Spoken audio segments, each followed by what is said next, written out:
It was a cold, rainy evening. Sarah, a young woman living alone in a small, isolated cottage, was curled up on her couch, reading a book.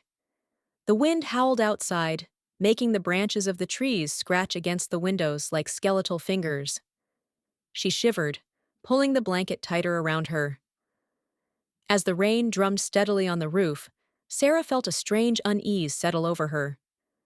She tried to shake it off, telling herself it was just the weather, but the feeling persisted.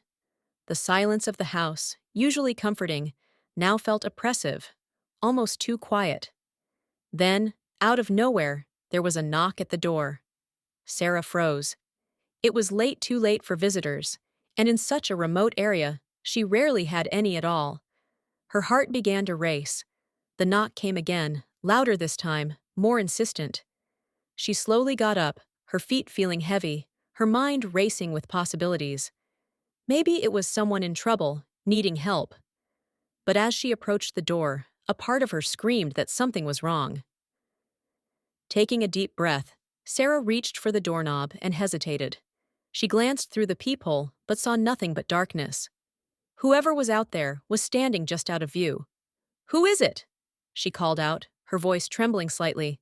There was no answer. She considered calling the police, but what would she say?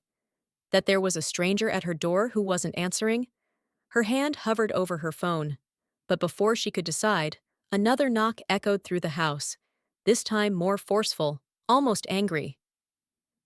Sarah felt a chill run down her spine. She knew she should turn away, but something compelled her to reach for the door. Her hand trembled as she unlocked it and slowly pulled it open. There, standing in the rain, was a man. He was tall, with a long coat that dripped water onto the porch. His face was obscured by the shadow of a wide-brimmed hat. She could barely make out his features, but his presence was imposing, almost suffocating. "Can I help you?" she managed to ask, her voice barely above a whisper. The man tilted his head slightly, as if considering her. Then, in a voice that was cold and hollow, he said, "You shouldn't have opened the door." Sarah's heart skipped a beat. Panic surged through her as she realized her mistake. But it was too late.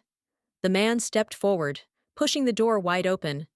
His eyes, now visible under the brim of his hat, were dark and empty, like twin voids that seemed to pull her in.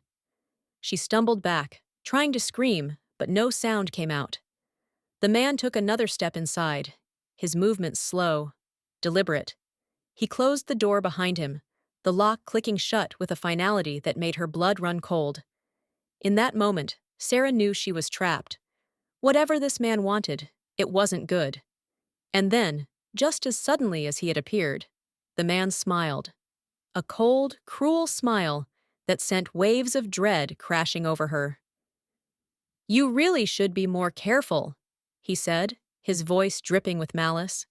"Not everyone who knocks on your door has good intentions." And with that, the lights went out, plunging the house into complete darkness.